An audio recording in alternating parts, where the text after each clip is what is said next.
جنت بڑی عالی شان، دوزخ بڑی خطرناک. اب جنت میں جانا ہے، دوزخ سے بچنا ہے، تو کرنا کیا ہے؟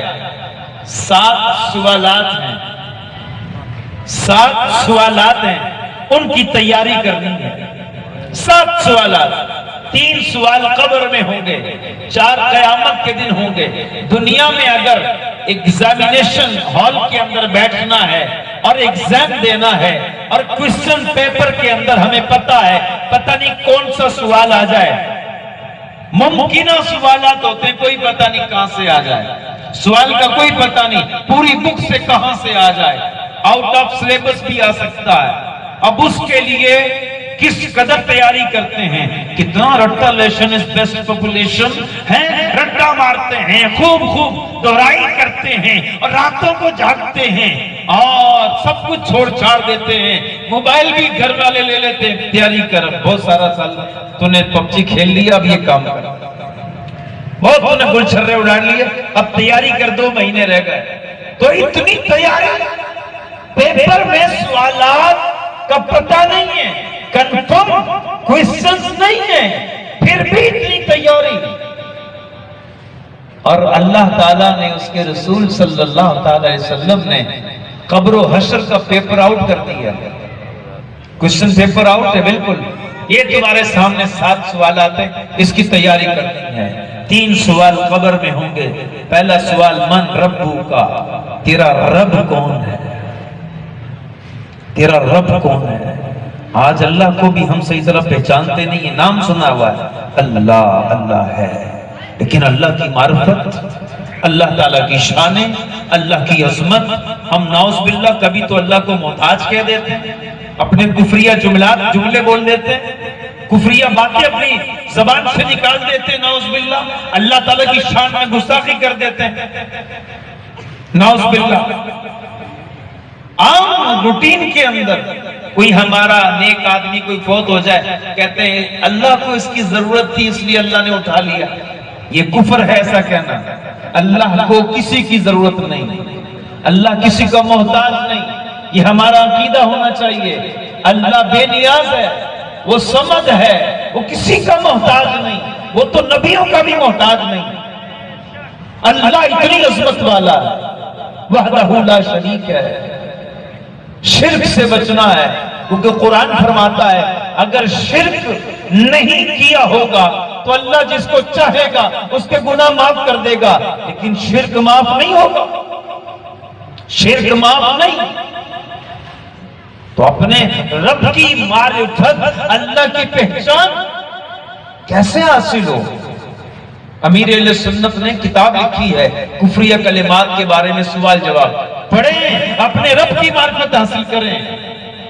بہار شریعت کا پہلا حصہ پڑھیں، اپنے رب کی معرفت حاصل کریں، اللہ تعالیٰ کی پہچان حاصل کریں. من رب کا، تیرا رب کون ہے. پہلا سوال قبر کا ہوگا، رب کون ہے. دوسرا سوال، ما دینی کا، تیرا دین کیا ہے. دین اسلام ہے، مگر اسلام کو میں نے کتنا اپنایا، اسلام کو میں نے کتنا اسٹڈی کیا، اسلام کو میں نے کتنا فالو کیا. یا خالی اسلامیات کی بکس پڑھی ہیں، اسلام کہاں ہے، خالی اسلام کا نام لیتے ہیں. اپنے دین کو پہچاننا ضروری ہے، اپنے دین کو سمجھنا ضروری ہے. دوسرا سوال ہوگا، ما دین کا، تیرا دین کیا ہے. اور تیسرا سوال، قبر کے اندر کیا ہوگا. کسی کی پیاری پیاری صورت دکھائی جائے گی، پوچھا جائے گا ما کنت تقول فی حق ھذا الرجل، اس مرد کے بارے میں کیا کہتے ہو، اس مرد کے بارے میں کیا کہتے ہو. نبی پاک علیہ السلام کی رسالت کے بارے میں سوال ہوگا، ان کے بارے میں کیا کہتے ہیں. تو اپنے نبی علیہ السلام کے لیے ہم نے کیا کیا، ان کی سنتوں کو ہم نے جانا، ان کی سنتوں کو اپنایا، یا خالی محبت کے دعوے کیے. محبت رسول کا تقاضا ہے ان کی سنتوں کو بھی پہچانیں، ان کا اتباع کریں، ان کی پیروی کریں۔ اعلیٰ حضرت امام اہل سنت فرماتے ہیں محبت رسول کی سب سے بڑی دلیل یہ ہے کہ نبی پاک علیہ السلام کی پیروی کی جائے، حضور کا اتباع کیا جائے۔ تو نبی پاک علیہ السلام کے بارے میں سوال ہوگا، اللہ اکبر، اگر کوئی اپنی زندگی ایسی بنا لے، چلے تو سنت کے مطابق، بیٹھے تو سنت کے مطابق، بولے تو سنت کے مطابق، ارے گھر میں داخل ہو تو سنت کے مطابق، دسترخوان پہ بیٹھے تو سنت کے مطابق، اور اس کا چلنا بیٹھنا بولنا اس کا جو ہے وہ سنت کے مطابق ہو جائے، اللہ اکبر۔ ہر وقت ان کا چرچا جب کرے گا تو قبر میں جب زیارت ہوگی نا تو یہی کہے گا مر کے پہنچا ہوں یہاں اس دل ربا کے واسطے۔ 3 سوال قبر میں ہوں گے، اس کی تیاری ضروری ہے۔ اس کے بعد 4 سوال قیامت کے میدان میں ہوں گے۔ پہلا سوال، عمر کیسے گزاری، زندگی کیسے گزاری، زندگی کیسے گزاری۔ ہر بندہ اپنی زندگی کے بارے میں سوچے، میں اپنی زندگی کو کیسے گزار رہا ہوں۔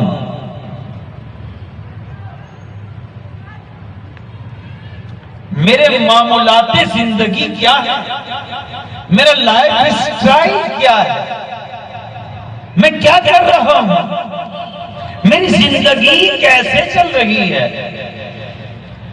میں زندگی گزارنے میں کس کو فالو کرتا ہوں، میرا رول ماڈل کون ہے، میں نے کس کو اپنے لیے زندگی گزارنے کے لیے نمونہ قرار دیا ہے، میرے لیے رول ماڈل یہ ہستی ہے، میں زندگی کیسے گزار رہا ہوں۔ کسی کرکٹر کو فالو کر رہے ہو، وہ کرکٹر بنا کامیاب ہو گیا، وہ ایکٹر بنا کامیاب ہو گیا، وہ بزنس مین بنا کامیاب ہو گیا، اللہ اکبر کبیرہ۔ اپنا اپنا محاسبہ کریں، ہم کیا بننا چاہتے ہیں، ہم کس طرف جانا چاہتے ہیں، ہم کیا کر رہے ہیں۔ بھائی یہ ایکٹر بننا، کرکٹر بننا یہ کوئی فضیلت والی بات نہیں ہے۔ ایکٹر بنے گا جو کمائے گا سب حرام ہے، سچی بات ہے۔ گلوکاری کرے گا، میوزیشین بنے گا، گلوکار بنے گا، اور جو کمائے گا سب حرام ہے۔ ایکٹنگ کرے گا جو پیسہ کمائے گا سب حرام ہے۔ حرام کی کمائیاں ایکٹرز کی دیکھ کر نہ، ان کا لائف اسٹائل دیکھ کر، ان کے بنگلے دیکھ کر، ان کی ایک سے بڑھ کے ایک گاڑی دیکھ کر یوٹیوب پہ سرچ کرتے ہیں، اچھا فلاں ایکٹر کیسا لائف اسٹائل ہے، یار واہ یار کیا اس کے پاس گاڑیاں ہیں، کیا کلیکشن ہے یار، کیا اس کو تو بائکس کا شوق ہے، کیسی ہیوی بائکس اس کے پاس ہیں یار، کیا اس کے پاس گاڑیاں ہیں، کیا لیکسس ہے، کیا لیموزین ہے، کیا اس کے پاس گاڑیاں ہیں۔ اوہ اس سب کو دیکھ کر تم جو ہے وہ اس پر جو ہے وہ دیکھ کے رشک کر رہے ہو، یہ سب حرام ہے جو اس نے کما رکھا ہے، یہ حرام کی کمائی ہے، حرام کو دیکھ کے خوش ہوتے ہو۔ بزنس کرو جائز طریقے سے، ثواب بھی ملے گا، اچھی نیت سے ہوگا تو، رزق حلال کی نیت سے ہوگا، خود کو سوال سے بچانے کے لیے ہوگا، محتاجی سے خود کو بچانے کے لیے ہوگا، ثواب بھی ملے گا۔ اپنے لائف اسٹائل چیک کرو، میں کیسے اپنی زندگی گزار رہا ہوں، صبح ہوتی ہے شام ہوتی ہے، زندگی یوں ہی تمام ہوتی ہے، ہمارا معاملہ کیا ہے، ہم کیا کر رہے ہیں، کیا ایسا تو نہیں کیا کہوں احباب کیا کارے نمایاں کر گئے، کیا کہوں احباب کیا کارے نمایاں کر گئے، بی اے کیا نوکر ہوئے پینشن ملی پھر مر گئے۔ کیا ایسا ہی لائف اسٹائل ہے؟ کیا یہی زندگی سمجھ لی ہم نے؟ قیامت کے دن رب العالمین پوچھے گا عمر کیسے گزاری، عمر کن کاموں میں صرف کی، یہ سوال کیا جائے گا۔ ہم اپنے آپ سے ابھی پوچھ لیں، اس سے پہلے کہ رب العالمین پوچھے، ہم اپنے آپ سے پوچھیں کہ زندگی کیسے گزار رہا ہوں، میری زندگی کیسے گزر رہی ہے، یہ مجھے اپنے آپ سے پوچھنا۔ خود محاسبہ کریں، حاسبوا قبل ان تحاسبوا، اپنے آپ کو خود جج کر لو اس سے پہلے کہ تمہیں جج کیا جائے۔ اپنا محاسبہ کر لو اس سے پہلے کہ تمہارا محاسبہ کیا جائے. اپنے آپ کو دیکھو کیا کر رہے ہو, لائف سٹائل کیا ہے, زندگی کیسے گزر رہی ہے, اللہ کی فرما برداری میں یا نافرمانی میں. دوسرا سوال ہوگا جوانی کن کاموں میں گزاری. آپ یہ بتائیں عمر میں جوانی داخل ہے یا نہیں, زندگی میں جوانی داخل ہے یا نہیں, بولیے ہے یا نہیں. جوانی الگ سے ملے گی آپ کو, ہے ابھی ہے جوانی. لیت الشباب یعود, کاش جوانی لوٹ آئے. بندہ بچہ ہوتا نا جب کہتا ہے جوان ہو جاؤں پھر بہت کچھ کروں گا, بس دیکھتے دیکھتے جوان ہو جاتا, بوڑھا ہو جاتا, کچھ بھی نہیں کر پاتا. بوڑھا ہو کے کہتا ہے یار کاش جوانی مل جائے, واپس آ جائے. میں نے تو بہت کچھ کرنا تھا تو جوانی ایسے گزر گئی, میں کچھ کر نہیں سکا, جوانی یوں گزر گئی. جوان آدمی کب تک رہتا ہے؟ ایک قول کے مطابق 35 سال, ایک قول کے مطابق 40 سال, اس کے بعد ادھیڑ عمر, پھر 50-55 کے بعد بڑھاپا. جوانی ایک شعلہ ہے, حدیث پاک ہے الشباب شعلۃ من الجنون. جوانی ایک پاگل پن کا شعلہ ہے, آگ ہے آگ. خواہشات جوان, شہوت عروج پر, گناہوں کی طرف لے کر جانے والی طاقت جو ہے بڑی مضبوط ہے. شہوت, خواہش اسے گناہوں کی طرف لے کے جاتی ہے, اور جو نیکیوں کی طرف چیز لے کے جاتی ہے نا, پاور, طاقت, وہ عقل ہے, اور وہ جوانی میں کمزور ہے. بڑھاپے میں عقل مضبوط, نیکیوں کی طرف لے کے جانے والی طاقت مضبوط ہو جاتی ہے, اور گناہوں کی طرف لے کے جانے والی طاقت بڑھاپے میں کمزور ہو جاتی ہے. اسی لیے اکثر بوڑھے مسجد میں آ جاتے ہیں. بھائی گناہوں کی طرف لے کے جانے والی طاقت کمزور پڑ گئی, لیکن بعض کم وقت بوڑھے ایسے ہوتے ہیں, بوڑھے ہو کے بھی ان کو جو ہے وہ کہتے ہیں ٹانگیں قبر میں, لیکن پھر بھی تاش کھیل رہے ہیں بیٹھ کے, پھر بھی جو ہے وہ الٹے سیدھے کام کر رہے ہیں. نماز کا ان کو پھر بھی ہوش نہیں ہے. اللہ ایسوں کو عقل سلیم عطا فرمائے.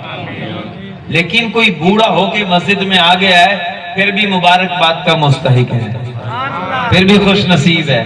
چلو آ تو گیا, رب العالمین اسے چھوڑتا نہیں ہے, بلکہ کہتا ہے آجا تو بھی. اس سے بھی جو ہے بلایا جاتا ہے, اس سے بھی ویلکم کیا جاتا ہے, اس سے بھی مرحبا کہا جاتا ہے. اللہ اکبر کبیرہ. ایک حدیث پاک یہ بھی ہے, جس کو اسلام میں بڑھاپا آ گیا, اس کے اسلام میں بال سفید ہو گئے, اللہ تعالیٰ فرماتا ہے مجھے دوزخ کی سزا دینے میں, اس کو دوزخ کی سزا دینے میں حیا آتی ہے. اللہ تعالیٰ اس کو اس سفید بالوں کی وجہ سے, اللہ تعالیٰ بھی سفید بالوں کا اکرام فرماتا ہے, عزت دیتا ہے. تو ہمیں تو اور زیادہ عزت کرنی چاہیے جس کی بال سفید ہو جائے. جوانی ایسا ایک جنون ہے, شعلہ ہے, آگ ہے, شہوت, خواہش جوان ہے. عقل جو نیکی کی طرف لے کے جاتی ہے, یہ طاقت اس کے اندر کمزور ہے, یہ پاور کم ہے. لیکن جو خوش نصیب نوجوان اپنی کمزور طاقت سے پاورفل طاقت کو کنٹرول کرتا ہے, خواہش کو, شہوت کو مارتا ہے اور نیکیوں کی طرف آتا ہے, نبی پاک علیہ السلام نے فرمایا ایسا جوان جو عبادت کے اندر پلتا ہے, بڑھتا ہے, عبادت کرتا ہے جوانی میں, نبی پاک علیہ السلام فرماتے ہیں اللہ تعالیٰ اس نوجوان کو 99 صدیقین کا ثواب عطا فرماتا ہے. اللہ تعالیٰ اس نوجوان کو 99 صدیقین کا ثواب عطا فرماتا ہے. کتنے؟ اللہ تعالیٰ نے کیونکہ جوان نے اپنی جوانی دی ہے نا, تو اللہ پاک نے اس کی نیکیوں کا ریٹ بھی بڑھا دیا. کوئی کسی کو پرانی گاڑی تحفے میں دے تو الگ حساب کتاب ہوتا ہے، 0 میٹر نہیں دے تو الگ حساب کتاب ہوتا ہے، ڈبہ پیک موبائل گفٹ دو تو اس کی الگ ویلیو ہوتی ہے، یوز والا دو تو الگ ویلیو ہوتی ہے۔ تو جوان نے اپنی جوانی اللہ کو دی ہے، اور حدیث پاک ہے جس نوجوان نے اپنی جوانی کو عبادت میں لگا دیا اور پھر وہ اسی حالت میں انتقال کر جاتا ہے، قیامت کے میدان میں اللہ تعالیٰ اس نوجوان کو اپنے عرش کا سایہ عطا فرمائے گا۔ جوانی کی عبادت کا مزہ ہی اور ہے۔ بڑھاپے میں تو پھر رکوع میں جاتے ہوئے بھی ہائے ادھر درد ادھر درد، رکوع میں جاتے ہوئے بھی، اٹھتے ہوئے بھی، سجدے میں جاتے ہوئے پریشانی ہیں، کئی پریشانیاں بڑھاپے میں، لیکن جوان آدمی ایک دم ایکٹیو ہو کے جو ہے وہ کھڑا ہے، قیام میں رکوع بہترین کرتا ہے، سجدہ بڑے مزے سے کرتا ہے، آنا جانا سجدے میں بڑا عالی شان ہے۔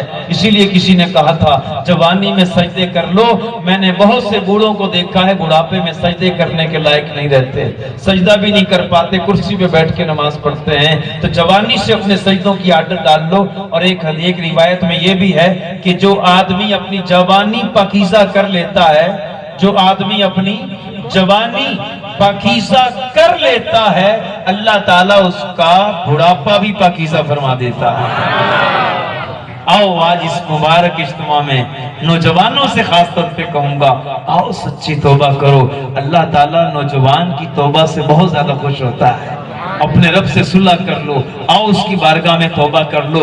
دعوت اسلامی کا یہ عظیم الشان 7 روزہ ختم قرآن کا اجتماع، آج اس میں ہم توبہ کر لیں اور سچی توبہ کر لیں اور اپنی جوانی دین اسلام کو دے دیں، اللہ تعالیٰ کو دے دیں، اللہ کے حضور سجدوں میں یہ جوانی خرچ ہو جائے۔ جب یہ جوانی اللہ کی عبادت میں لگ جائے گی تو اللہ تعالیٰ بھی اس بندے کو اپنے عرش کا سایہ عطا فرمائے گا۔ اور اس کے بعد سوال کیا ہوگا؟ اپنے علم پر کتنا عمل کیا، کہاں تک عمل کیا۔ اب آج ہمیں علم تو بہت ہے، نماز پڑھنی چاہیے، روزے پورے رکھنے چاہیے، تراویح بھی پورے آخر تک پڑھنی چاہیے، 7 دن کے بعد تراویح کی معافی نہیں ہے، پڑھنی ہے، لازمی ہے، چھوڑ دیں گے گناہگار ہوں گے، سب پتہ ہے، علم سب ہے۔